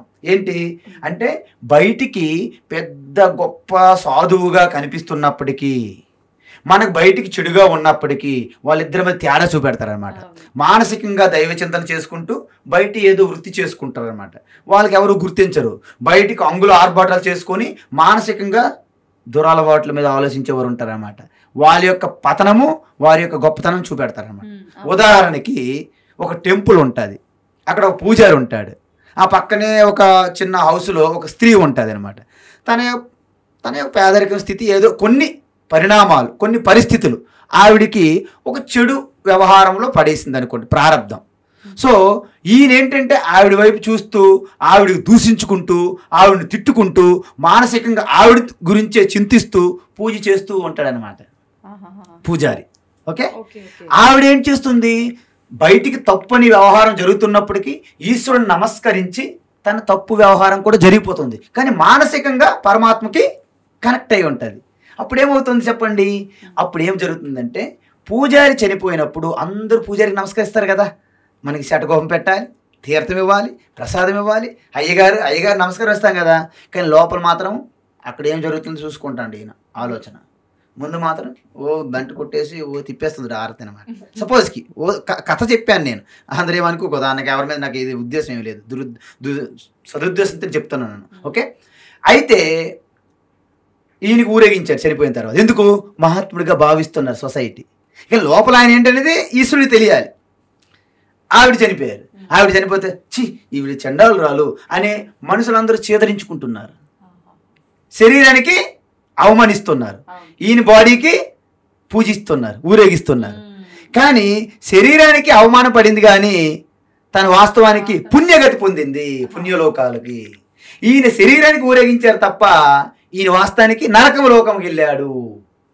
దీన్ని బట్టి మీకేమర్థమైంది? బయట ప్రగల్భాలు, బయట ఆర్బాట్లు, హంగులకి ఎటువంటి ప్రతిఫలం ఉండదు. అందుకే తపస్సు కూడా ప్రాథమికం నుండి శారీరకం నుండి వాచికం వరకు మానసికంగా అలా పైకి వెళ్ళాలి. అందుకే పురాణంతో స్టార్ట్ చేస్తాం. ఏం చేస్తారు, ఎప్పుడు ఏమి పట్టించుకోవు, నాన్ వెజ్ తింటావు, అనేక చెడు అలవాట్లు ఉన్నాయి, అవి ఒక్కొక్కటి విడిచిపెట్టు. వారం రోజులు నాన్ వెజ్ లేకపోతే ఉండలేను అని నేను. అప్పుడు ఏం చేయాలి, అట్లీస్ట్ వారం 2 సార్లు మానేసి 5 సార్లు తినండి. అలా ఒక నెల రోజులు అయిన తర్వాత 3 రోజులని మానవయ్యా, 4 రోజులు, అలా స్టెప్ బై స్టెప్ అలా రావాలి. ఒక్కసారి అన్ని మానే అంటే మీరు చెప్పడం మానేనని మమ్మల్ని వదిలేసి వెళ్ళిపోతారు ఆయన. ఎందుకు? అలాగే ఉంటుంది, సొసైటీ అలాగే ఉంటుంది. కాబట్టి మనం ఏం చేస్తున్నామంటే కార్తీక మాసం అని చెప్పేసి ఈ వినాయక చతుర్థి నుండి మళ్ళీ మహాశివరాత్రి వరకు ఒక్కొక్క దేవీ దేవతకి ప్రత్యేకమైన స్థానం ఇచ్చుకుంటూ మనలో ఉన్నటువంటి ఆ గొప్పతనాన్ని చెప్తున్నాం. అంటే ఎంతోమంది భక్తులు వాళ్ళ జీవితాల్లో ఎలా ఉద్ధరించుకున్నారు, ఆ ఉదాహరణలు, ఆ యొక్క దృష్టాంతాలు, ఆ కథలు మనలో నింపడం వలన మనలో కూడా నిరుత్సాహం నుండి ఎంతో ఉత్సాహంగా వస్తాం. నిన్నే నేను ఒక ఫోన్ చేశారు, నాకు ఒకరు ఫోన్ చేశారు. ఆవిడికి షుగరు, చాలా నిరుత్సాహంతో బాధపడుతున్నది ఆవిడ, షుగర్తో. ఈ మధ్యనే వాళ్ళ నాన్నగారు చనిపోయారు, ఆవిడ బెంగ పెట్టుకొని అనారోగ్యం పాలైపోతుంది. నిన్న ఫోన్ చేశా నిజామాబాద్, ఫోన్ చేసి ఇవన్నీ చెప్పేసరికి ఒక్కసారి ఆవిడ ఫోన్లోనే ఆవిడ ముఖంలో నవ్వు నాకు వినిపించింది. ఒక్కసారి బయటపడారు. ఏంటంటే మనం ఏమనుకుంటామంటే ఇక నా జీవితం సరే అయిపోయింది అనుకుంటాం, కానీ ఒకటి మాత్రం గుర్తుంచుకోండి, ఇది చాలా చిన్న ప్రయాణం. ఏంటి? ఇది చాలా చిన్న ప్రయాణం, ఇంకెంతో ఉంది. మీకు ఏది జరిగినా ఇది చిన్న ప్రయాణం. ఈ ప్రారంధం అనేది చాలా తక్కువ. మనం ఎలాగైతే ఒక గ్రామం నుంచి ఇంకో గ్రామం ప్రయాణం చేస్తామో, ఈ జీవితమే, ఈ శరీరమే చిన్న ప్రయాణం. ఎందుకు? అనంతమైనటువంటి మీరు కాలానికి అతీతమైనటువంటి స్వరూపము. కేవలం ఇది చిన్న ప్రయాణమా కాదా? ఒక్కసారి మీరు ఈ చిన్న ప్రయాణం మనం ఒకసారి చూసుకుంటే మీరు దేనికి బాధపడరు. మీరు అన్నట్టుగా అంటే మీరు ఈ సాధనలు ఇవన్నీ చేస్తూ ఈ స్పిరిచువల్ మార్గంలో ఉన్నారు కాబట్టి చిన్న ప్రయాణంలో అనిపించవచ్చు, కానీ ఎవరికి వాళ్ళకి వచ్చిన చిన్న సమస్య కూడా చాలా పెద్దదిగానే అనిపిస్తుంది. సముద్రాన్ని అయితే ఎలా దాటలేము, దాటడం కష్టము అని మాట్లాడుకుంటాము, ఈ కష్టాల కడలిని కూడా దాటలేము, ఇది ఒక మహాసాగరము అని ఒక ఇబ్బందుల్లోనే మనం ఉంటాము, ఆలోచిస్తాము, చిన్నదైనా సరే పెద్దగా. మరి అంటే వీటికి ముఖ్యంగా ముఖ్యంగా విశేషంగా మనకు ఏదైనా ఫలితం రావాలి అని అంటే ప్రతిదీ కోరిక, కష్టము, సుఖము, దుఃఖము ఈ ఆలోచనలోనే ఉన్న వాళ్ళకి దానికి తగ్గట్టుగానే ఫలితం రావాలి. విశేషంగా ఏం చేయొచ్చు కార్తీక మాసంలో దాని నుంచి బయటపడ? ఇప్పుడు సముద్రం నుంచి మనము దాటలేమన్నారు మీరు. నేను ఇప్పుడు వెళ్తున్నా, సముద్రం దగ్గరికి వెళ్తున్నా. నేను ఫారిన్ కంట్రీ వెళ్ళాలి, అమెరికా వెళ్ళాలి. నేను సముద్రంలో స్విమ్మింగ్ చేసిన వెళ్ళేంత దమ్ము నాకు లేదు కదా. మీరు ఉన్నారు, నేను ఉన్నాను. అయితే మనం ఏం చేయాలి? మనం ఒక షిప్ ఏదో చూసుకోవాలి. ఒక నది దాటాలంటే బోటు, షిప్ చూసుకో. అదేవిధంగా ఈశ్వర అనే ఒక బోటు అవైలబుల్గా ఉంది. అందుకోసమే ఇక్కడ ఏం చెప్తున్నారంటే, నువ్వు దాటలేవు కాబట్టి నువ్వు ఇంత ముందు మనుషులు నమ్ముకున్నావు. వాళ్ళు మీకు కర్చీపులు ఇవ్వడం మొదలెట్టారు, హ్యాండ్ ఇవ్వడం మొదలెడతారు. It's common. మీరు వాళ్ళకైనా అలా ఇవ్వచ్చు, వారు మీకైనా ఇవ్వచ్చు. అయితే ఎవరికి కర్చీపు హ్యాండ్ ఇవ్వకుండా శాశ్వతంగా ట్రస్ట్ వర్తి ఎవరున్నారు? దేవుడు అనుకుందాం. మనం చూడలేదు, కానీ దాన్ని మీరు నమ్ముకుంటే అది మీకు దాటిస్తుందని చెప్తున్నారు. ఇది ఎలా సాధ్యం అంటే, యావత్ సృష్టి అంతా కూడా ఒకే పరమాత్మ స్వరూపంగా ఉన్నది కాబట్టి అద్భుతాలు చాలామంది వ్యక్తుల్లో అవి జరిగాయి. ఎప్పుడు జరుగుతాయి తెలుసా? మీలో ఎప్పుడైతే ఎటువంటి సంకోచం లేకుండా, సంశయం లేకుండా పూర్తిగా ఈ వ్యక్తిగతం వెష్టి నుండి సమష్టి పరమాత్మతో మీరు ఇక అంతా ఆయనకి భారం వదిలేస్తారో, యూ విల్ టేక్ కేర్. ఆయన రెడీగా ఉన్నారు తీసుకోవడానికి. కానీ మనమంత వేగం వదలం. మనకు డౌటు. నేనే ప్రయత్నిస్తూ ఉంటానన్నమాట. మీరు ప్రయత్నిస్తున్నంత వరకు ఈశ్వరు నుండి మీకు ఎటువంటి సహాయం అందదు. ప్రయత్నం లేనంత వరకు అంటే నేనే చేసేస్తున్నా అనే ప్రయత్నం ఉన్నంత వరకు ఈశ్వరు నుండి మనకు ఎటువంటి సహాయము అందదు. మీరు ఎప్పుడైతే ఈశ్వరుని గుర్తిస్తారో, ఎప్పుడైతే మీ హృదయస్థములో ఆ విశ్వాసం, దృఢమైన విశ్వాసం కలుగుతుందో, చూడండి, ఇవన్నీ గజేంద్ర మోక్షమని, ద్రౌపది దేవని, ప్రహ్లాదుడు ఈ కథలు ఎందుకు చెప్పారంటే, అక్కడ జరిగినటువంటి సన్నివేశాలు మనం చూస్తే వాస్తవానికి ఈ మధ్య కాలంలో ఎంతోమంది మహాత్ముల్లో జరిగినాయి. ద్రౌపది ఉన్నది. ద్రౌపదికి దుశ్శాసనుడు అత్యంత దారుణమైనటువంటి ప్రవర్తన చేస్తున్నప్పుడు తాను రక్షించుకోవడానికి వ్యక్తిగతంగా చాలా ప్రయత్నం చేసింది అమ్మ. ఆ తర్వాత పాండవులు రక్షిస్తారనుకోండి, కుదరలేదు. భీష్ముడు ద్రోణుడు రక్షిస్తారనుకోండి, కుదరలేదు. ఇక ఎవ్వరు కూడా నాకు రక్షించలేరు అని అయిపోయింది. నేను ఎలాగా రక్షించుకోలేను, అబల. సో అప్పుడు ఏమనుకున్నారంటే ఆవిడ, ఇక నా పని అవుట్. అంటే నాకు రక్షిస్తే ఈశ్వరుడు అనేవారు ఉంటే ఆయన మాత్రం రక్షించాలి. ఇక అల్టిమేట్ శరణాగతి. ఇక తను కాపాడుకుని వదిలేసి ఈశ్వరుని శరణాగతి తీసుకుంది. దాన్ని సంపూర్ణ శరణాగతి అంటారు. ఆ సంపూర్ణ శరణాగతి చేసేటప్పుడు ఈ వాతావరణం అంతా కూడా, ఎందుకంటే పరమాత్మ వ్యక్తి కాదు, ఒక రూపం కాదు. ఈ గోడ అవ్వచ్చు, ఈ గాలి అవ్వచ్చు, ఈ వాయువు అవ్వచ్చు, చెట్లు అవ్వచ్చు, ఏదైనా పరమాత్మ శక్తిగా మారి ఆ సమయం మీకు సహాయం అందించవచ్చు. అందుకే మనం ఏమనుకుంటాము, అక్కడ శ్రీకృష్ణుడు వెళ్ళి శారీస్ అందించడం అనుకుంటాం మనం కథలో జరిగినట్టుగా. వాస్తవానికి శ్రీకృష్ణుడి సంబంధం లేదు. మొత్తం ఈశ్వరు ఏదైతే ఉందో ఆ అమ్మగారు అల్టిమేట్గా పరమాత్మ ప్రకృతి సరెండర్ అయిపోయింది. ఆటోమేటిక్గా శారీస్ వచ్చాయన్నమాట. మనకి ఎలా చూపెట్టాలి? ఆటోమేటిక్ శారీలు ఎవరు నమ్ముతారు? శ్రీకృష్ణుడు వదిలేడు శారీలు అంటే అప్పుడు ఓకే. మరి ఇదే శ్రీకృష్ణుడు శారీలు వదిలేటప్పుడు ఆయన పుట్టినప్పుడు కూడా ఆ జైలు డోర్లు తెరుచుకున్నాయి కదా, అప్పుడు శ్రీకృష్ణుడు వెళ్ళి డోర్లు తీయలేదుగా. ఆయన పుట్టినప్పుడే జైలు గోడలు తెరుచుకున్నాయి. అప్పుడు ఎవరు చేశారు? ఆయన పుట్టినప్పుడు జైలు గోడలు తెరుచుకునేటట్లు ఏ శక్తి చేసిందో అదే శక్తి ద్రౌపదికి శారీలు అందించాయి. మీకు కూడా ఇప్పుడు అందిస్తాయి. అంటే శారీలని కాదు, మీరు ఎటువంటి ఆపదలో ఉన్నప్పుడు ఈశ్వరుని గుర్తించి సంపూర్ణమైనటువంటి శరణాగతి. ఆయన ఏం చేస్తుంది, నాలో ఏం లేదు, I am nothing, Ishwar is everything. I am nothing, Ishwar is everything. అప్పుడు ఈశ్వర్ వర్కౌట్ అవుద్ది అనమాట. అందుకే మనం ఏమనుకుంటాం, నేను చేసేస్తున్నాను అనే ఒక అహంకారం ఉంది కదా. అహంకారం అంటే నేనే కర్తను అని ఎవరైతే అనుకుంటారో దాన్ని అహంకారం అంటారనమాట. అందుకే అహంకారము నుండి కారం అనే కూరలు పీకిస్తే ఏమవుతుంది? ఏం మిగులుతుంది? అహం మిగులుతుంది. అప్పుడు అహం మీకు భూషణం అయిపోతుంది. దూషణం కాదు, భూషణం, నాగభూషణుడు అంటే ఏంటి అంటే అహంకారం అనే పాము నుండి కోరలు తీసిన తర్వాత అది భూషణంగా మారిపోయింది పరమాత్మ ఆభరణం, అంతే కదా. ఇప్పుడు శివుని మెడలో ఏముంటుంది, పాము ఉంటుంది, దానికి కోరలు విషం ఉండదు తెలుసా. అంటే అహంకారం, ఇప్పుడు మనలో అహంకారం ఉందనుకోండి, అదే పాము. దాని నుండి కారం అనే ఈ కర్తృత్వ భావము, నేను వ్యక్తి అని, నేను పుట్టాను, నేను సాధించేస్తాను, నేను గొప్పదాన్ని అని ఏదో ఫీలింగ్ ఉంటుంది కదా, దాన్ని అహంకారం అంటారు కదా. నేనెవరిని, అంత ఈశ్వరి చేతిలో నేను ఒక ఇన్స్ట్రుమెంట్ని అని భావన ఉందనుకోండి, అహంకారం నుండి కారం పోయినట్లు, అంటే పాము నుండి కూరలు పీకినట్టు. అప్పుడు మీరు ఈశ్వరుడు మిమ్మల్ని ఆభరణంగా ధరిస్తాడు మిమ్మల్ని. అందుకే ఏం చెప్తారు తెలుసా, యావత్తు సృష్టి అంతా మీకు వెలేసేసిన ఈశ్వరుని కనుక పట్టుకుంటే మీకు పూజ చేయడానికి పుష్పం తెచ్చేస్తాడట ఈశ్వర.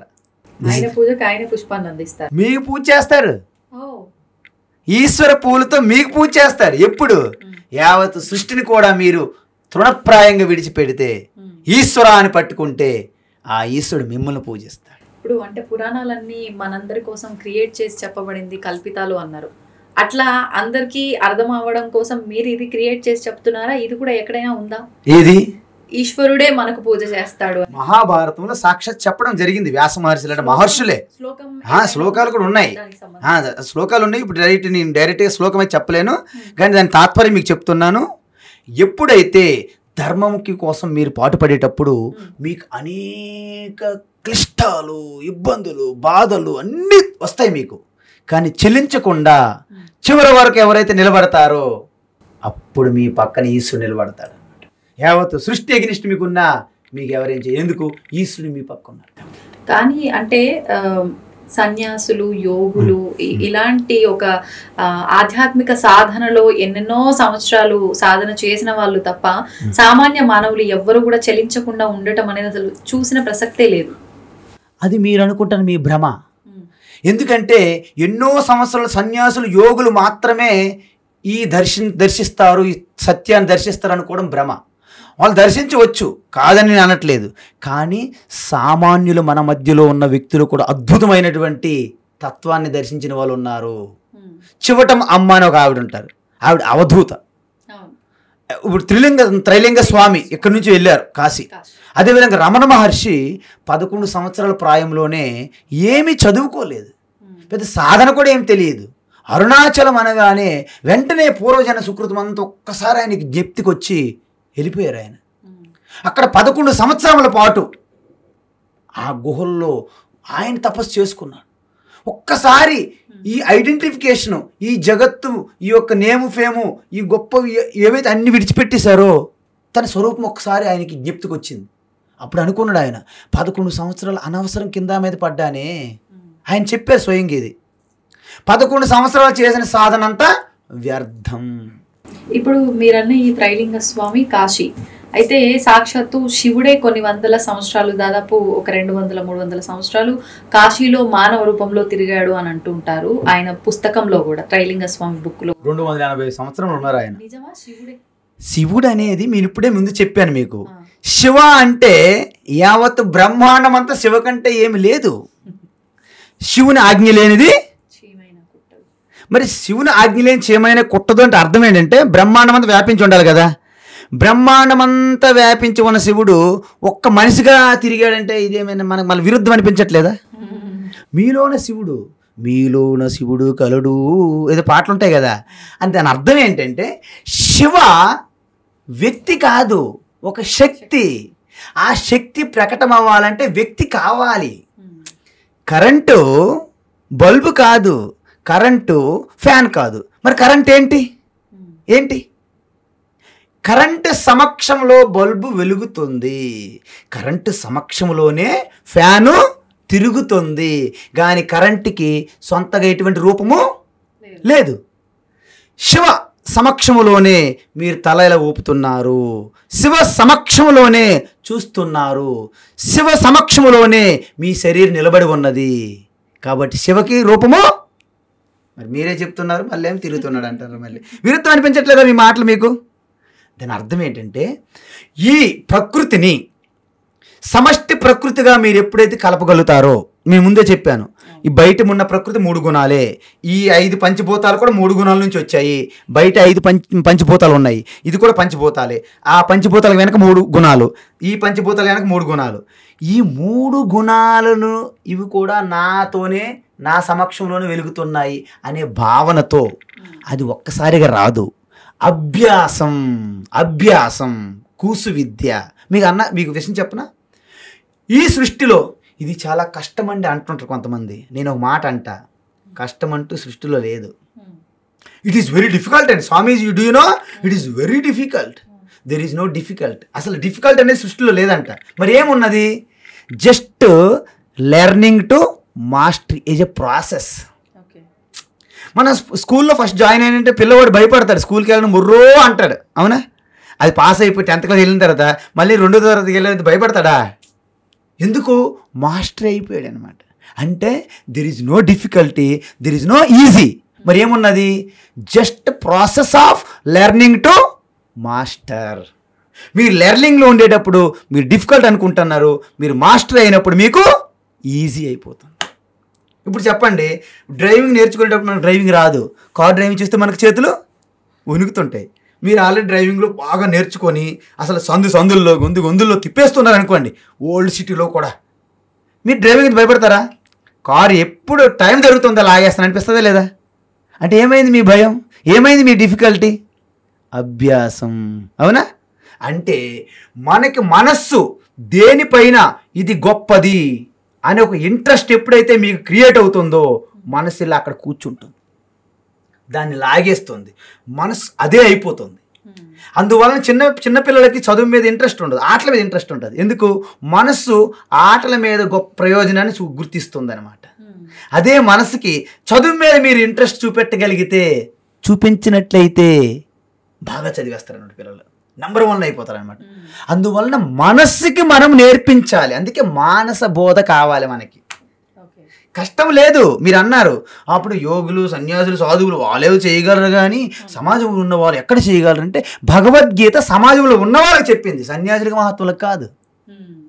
సమాజంలో ఉంటూ మీ కర్తవ్య కర్మలు చేసుకుంటూ ఆ ఆత్మజ్ఞానాన్ని తెలుసుకుంటూ ఆత్మానుభూతి చెందాలనే భగవద్గీత వచ్చింది. అదే నేను మీకు భగవద్గీత బుక్ నేను ఈవేళ తీసుకురావడానికి కారణం ఏంటంటే, నేను దీన్ని రాశాను. ఏంటి?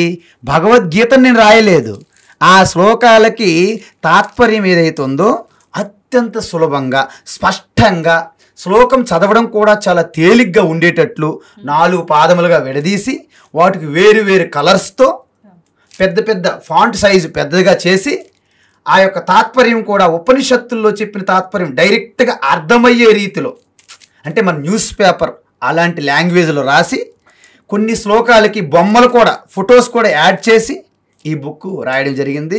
అతి తొందరలోనే దీన్ని విడుదల చేయబోతున్నాం. అందువలన భగవద్గీత కేవలం సన్యాసులకి, యోగులకని కాదు, ప్రతి వ్యక్తికి, అంటే ఈ భూమండలం మీద ఉన్న ప్రతి మనిషికి భగవద్గీత ఒక మార్గదర్శి. ఎలాగైతే ఒక ఇన్స్ట్రుమెంట్ ఎలా పని చేయాలంటే ఒక మాన్యువల్ ఎలా ఉంటుందో, మనిషి తన జీవిస్తూనే మానవత్వం నుండి దైవత్వంలోకి ఎలా మార్చుకోవాలి అనే ఒక కంప్లీట్ మాన్యువలే భగవద్గీత. కాబట్టి ఒక్కసారి గనక భగవద్గీత గనక మీరు తెలుసుకుంటే, చదివితే, అధ్యయనం చేస్తే, ఇక మీ పురాణాలు, వేదములు, ఉపనిషత్తులు అన్నిటి సారాంశం కూడా భగవద్గీత వచ్చేస్తుంది. అందువలన పురాణాలు ఏం చెప్తాయి? 3 రకాలు చెప్తాయి. ఫస్ట్ శరీరంతో చేసే తపస్సు చెప్తాయి, వ్రతాలు, ఉపవాసాలు, పూజలు అన్నీ చెప్తాయి. తర్వాత 2వ స్టెప్ ఏం చెప్తే పురాణాలు అంటే పారాయణము, జపము అని వాక్ ద్వారా తపస్సు. 3వ స్టెప్ ఏం చెప్తుందంటే నీ మనసు ద్వారా చింతన కూడా చెయ్యాలి, మనసు ద్వారా చింతన చెయ్యాలి. ఈ 3 చేసిన తర్వాత మీరు ఫిట్ అవుతారనమాట, అంటే క్వాలిఫైడ్ పర్సన్. క్వాలిఫైడ్ అయినప్పుడు అప్పుడు భగవద్గీత లాంటిది తీసుకుంటే నా స్వరూపం అలాగ భగవద్గీతలో కనిపిస్తుంది. అందువలన శ్రీకృష్ణ పరమాత్మ అంటున్నాం కదా, శ్రీకృష్ణ పరమాత్మ వేరు, భగవద్గీత వేరు కాదు. కృష్ణే గీతగా మారిపోయారు. ఆ గీతను మీరు ఎప్పుడైతే అధ్యయనం చేస్తారో ఆ గీత మరి బయట ఉండదు, మిమ్ములుగా మారిపోతుంది గీత, మీరు గీతగా మారిపోతారు. కృష్ణ గీతగా మారారు, గీత అధ్యాయం నుంచి మీరు కూడా గీతగా మారారు. ఇప్పుడు గీత ఎక్కడున్నారు, మీరు ఎక్కడున్నారు? మీరు గీత కృష్ణ అంతా ఒక్కటైపోతుంది అన్నమాట. అంతా ఒకటైనప్పుడు ప్రత్యేకించి భగవంతుని మళ్ళీ ఆరాధించడము ఇవన్నీ అవసరం లేదని మీరు చెప్తున్నారు. ఆరాధించడం అవసరం లేదని కాదు, ఈ శరీరం ఉన్నంత వరకు ఈ అభ్యాసం ద్వారా జరుగుతుంది తప్ప అది చేసినా మీరు పొందేదేం లేదు, చెయ్యిపోయినా పోగొట్టుకునేది ఏమి మిగలదని చెప్తున్నాం. ఇప్పుడు చిన్నప్పుడు మనము ఎక్కాలు టేబుల్స్ ఉంటాయి, రోజు రాసేవాడిని నేను చిన్నప్పుడు. మీరు ఇంటర్మీడియట్ డిగ్రీకి వెళ్ళిపోయిన తర్వాత ఆ ఎక్కములు అప్పుడు మీరు రాసినా మీకు ప్రయోజనం పెద్దగా లేదు, అవి రాయకుండా విడిచిపెట్టిన మీకేమి నష్టము ఉంటుందా? మీ అక్క మర్చిపోయి 9 1 9 9 2 18 అని రాస్తారా? డిగ్రీ పీజీకి వెళ్ళినప్పుడు రాయకపోతే ఏమైనా కోల్పోతారా? రాయకపోతే కోల్పోం, కానీ నేర్చుకోకపోతే ఇబ్బంది పడతాం కదా. నో, మీరు ఆల్రెడీ చిన్నప్పుడు చదివేశారు కదా, 2 3 4 అన్ని చదివి డిగ్రీకి వెళ్ళారు కదా. డిగ్రీలో కూడా మళ్ళీ ఎక్కాలు టేబుల్స్ రాసుకుంటారా? ఈ పూజలన్నీ కూడా మీరు మొదట్లో బాగా నిష్ఠ సాధించినంత వరకు చేస్తూ ఉండాలి. ఎప్పుడైతే మీరు హయ్యెస్ట్ లెవెల్ అంటే తత్వాన్ని అధ్యయనం చేసే ఆ శ్రవణము అంటే కేవలం తత్వచింతన, వినడము చెప్పడము, తర్వాత డౌట్స్ ఏమైనా సంశయాలు ఉంటే తీర్చుకోవడం. మీరు కూర్చున్నట్టు 5 నిమిషాలు టైం దొరికితే చాలు, ఇంకా అన్నిటిని జార విడిచి మీ స్వరూపంలో నిలిచి ఉండడం, అది మీకు అలవాటు అయిపోతుంది, సహజమైపోతుంది. మీకు ఒక విషయం చెప్తాను, చిన్న టిక్ అనమాట, చిన్న టెక్నిక్ అంట, టిప్పు చిన్న టిప్పు టెక్నిక్ ఏదైనా అనుకోండి.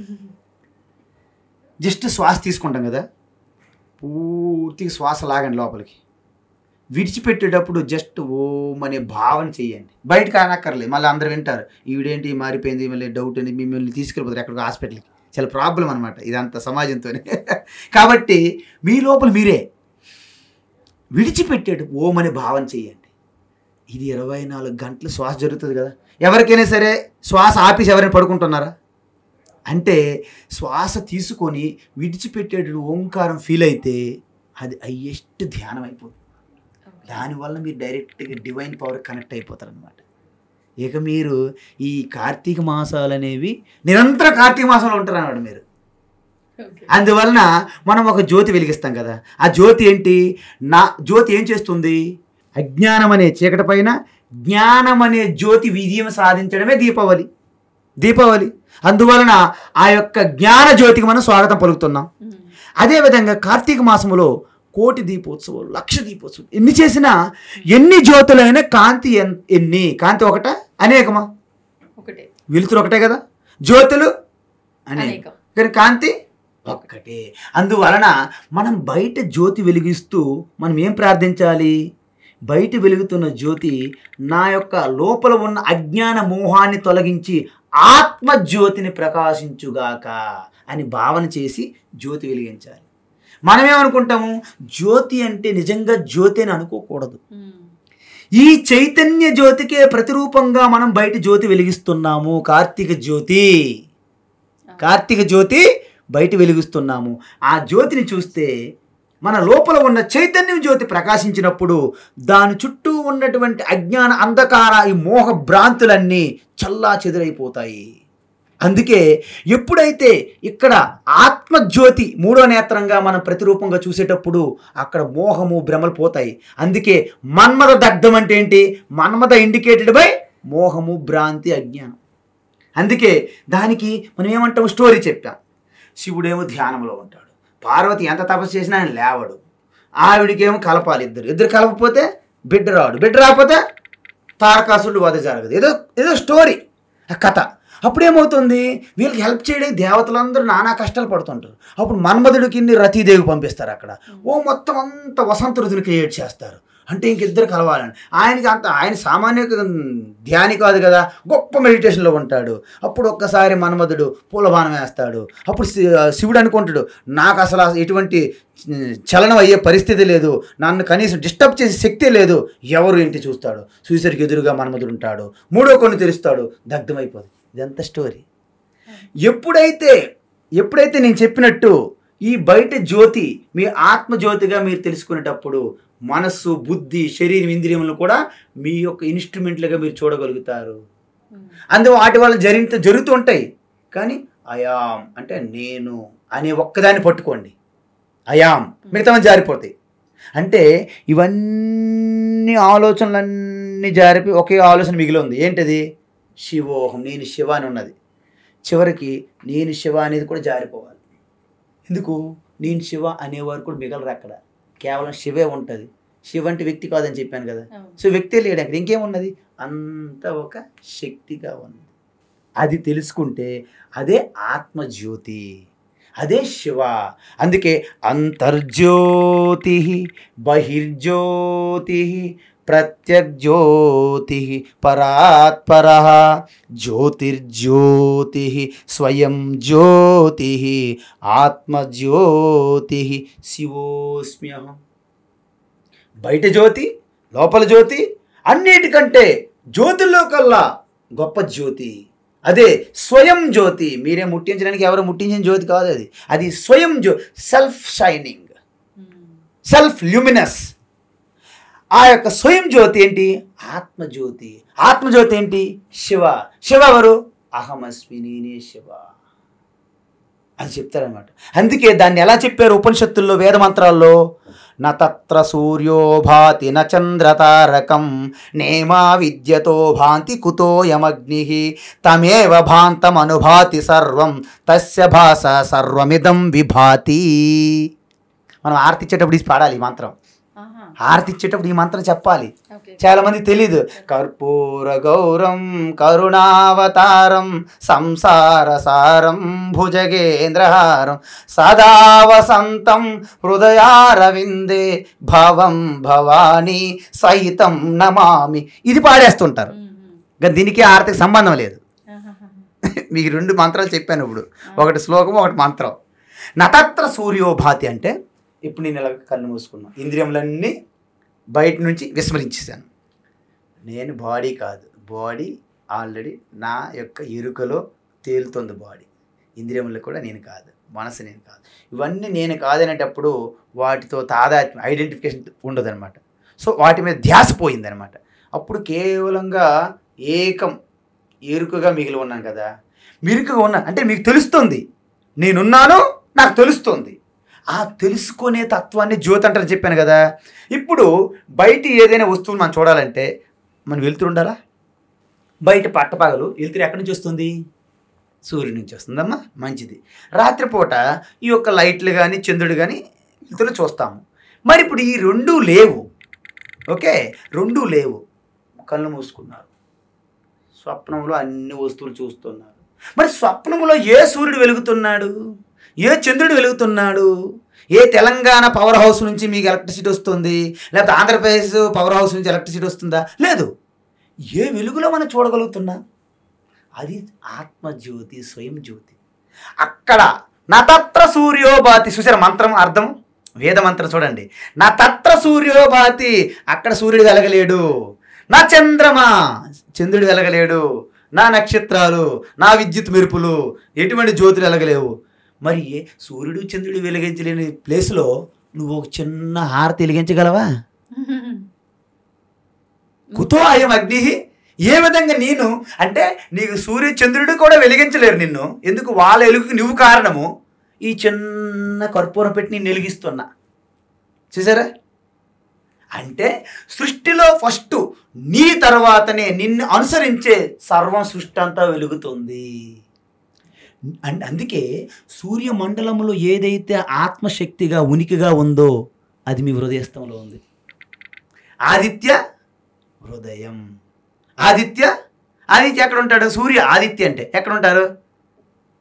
అంతరిక్షంలో అనుకోండి. హృదయం ఎక్కడ ఉంటుంది? బయట, లోపల? ఆదిత్య హృదయం. యచ్చాయం పురుషే యచ్చ అయం పురుషే యచ్చ అసౌ ఆదిత్యే సహ ఏకః. ఉపనిషత్ మంత్రం.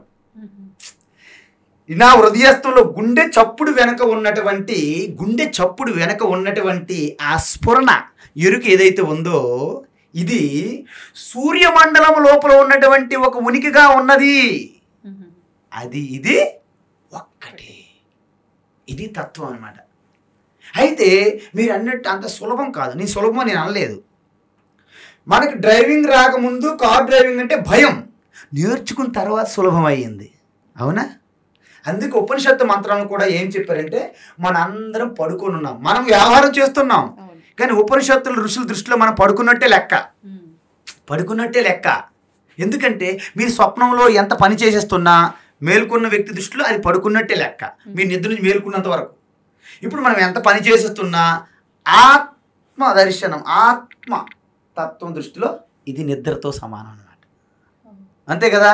అందువలన ఈ నిద్ర, అందుకే ఉపనిషత్తు ఋషులు ఏమన్నారు, ఉత్తిష్ట గెటప్ అన్నారు అన్నమాట. మనం ఏం చేస్తాం, బెడ్ మీద లేస్తాం, అయినా కళ్ళు తెరవము. జాగ్రత్త, కళ్ళు తెరువు అన్నారు. మళ్ళీ 2 చెప్పారు అక్కడ, ఎరైజ్ ఎవేక్. వివేకానంద స్వామి విన్నారా? ఎక్కడైనా పాంప్లెట్స్ ఉంటాయి కదా, చిన్న పాంప్లెట్లు, arise awake stop not till reach the goal. Arise awake stop not till reach the goal. అది ఎక్కడ చెప్పారు?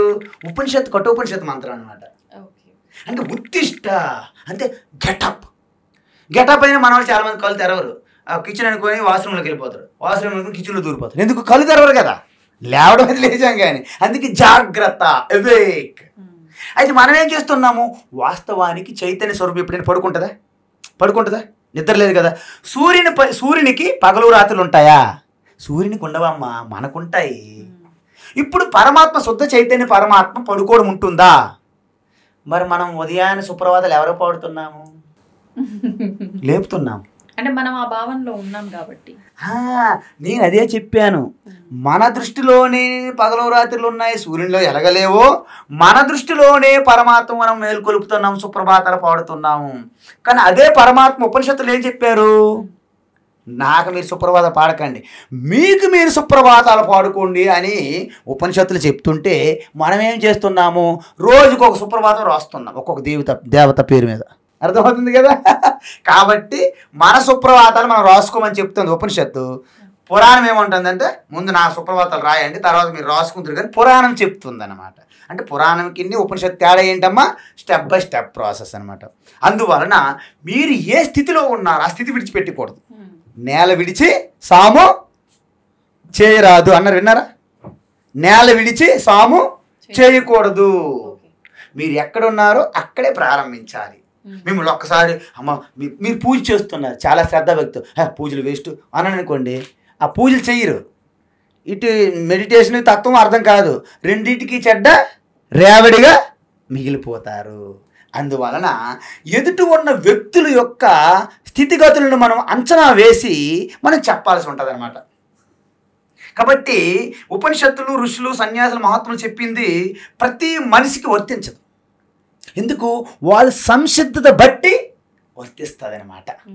అందువలన నేను మీ ముందే చెప్పాను, కిండర్ గార్డెన్ స్టూడెంట్ నుంచి ఒక పీజీ లెవెల్కి వెళ్ళేటప్పుడు అనేక స్టేజ్లు ఎలాగైతే ఉంటాయో, మీ స్వరూపతత్వం తెలుసుకోవడానికి కూడా అనేక స్టేజ్లు ఉన్నాయన్నమాట. అందుకే ముందుగా మనకు సులభంగా ప్రతి ఒక్కరు చేయదగింది ఏంటంటే పూజ. బయట ఒక విగ్రహం పెడతాం, పూజా ద్రవ్యాలు తెచ్చుకొని అలంకరించి పూజ చేస్తాం, సులభం. మెల్లగా మంత్రం, చాలామంది నోరు తిరగదు. ఎందుకు? ఈ చుక్క ముక్క అంటారు కదా, ఇవన్నీ తిన్న తర్వాత నాలుగు తిరగక నాలుక మందం అయిపోయి మంత్రం నోరికి ఉచ్చారణ రాదు. కాబట్టి అలా మెల్లగా మంత్రము, జపము, పారాయణ వెళ్ళిన తర్వాత ఈ రెండిటి దాటి మనస్సు చంచలమయ్యే మనసుని వెనక్కి లాక్కొని దాన్ని పెట్టాలి. ఎందుకు? మనస్సుకి మనము దాని యొక్క ప్రయోజనం చూపెట్టాలి. చూడు, నువ్వు కనుక అన్ని విడిచిపెట్టి ఆ యొక్క నీ యొక్క ఈశ్వరుడు, సపోజ్ కృష్ణ, రామ, శివ ఏదో దాన్ని పెడితే నువ్వు అద్భుతమైన శక్తులు పొందుతావు, అద్భుతమైన సిద్ధులు పొందుతావు, మహిమలు పొందుతావు అని ముందు మనము మనసుకి చెప్తాం. మెల్లగా మనస్సు అవి పొందుతుంది. అప్పుడు అంటే ఇవి కూడా తుచ్చమేని, ఇవన్నీ విడిచిపెట్టు. ఎందుకు? ఇవన్నీ సిద్ధులు, మహిమలు వెంట మనం పడితే మనలో అహంకారం పెరిగి మన చివరికి ఈశ్వరుని చేరుకునే మార్గాన్ని విడిచిపెట్టేస్తాం. రామకృష్ణ పరమహంస అదే చెప్పారు, ఈ సిద్ధులు, ఈ మహిమలు వీటిని పడిపోయి చివరికి మీరు మీ గమ్యాన్ని మర్చిపోతారు. మీరు వెళ్ళవలసిన అమర్నాథ్, మీరు ఆగ్రాలో ఉండి తాజ్మహల్ చూసుకొని హైదరాబాద్ తిరిగి వచ్చేసారు. ఎక్కడికి వెళ్ళారు? అమర్నాథ్. ఎక్కడి నుండి వచ్చేసారు? ఆగ్రా నుండి. మర్చిపోయారు అమర్నాథ్ అనేది. ఎందుకు? తాజ్మహల్ బాగుంది, తాజ్మహల్ తెల్లనా అంత బాగుంది కదా, ఎవడు కట్టాడు, ఎప్పుడు కట్టాడు, ఇవన్నీ మీకు కావాలి. అమర్నాథ్.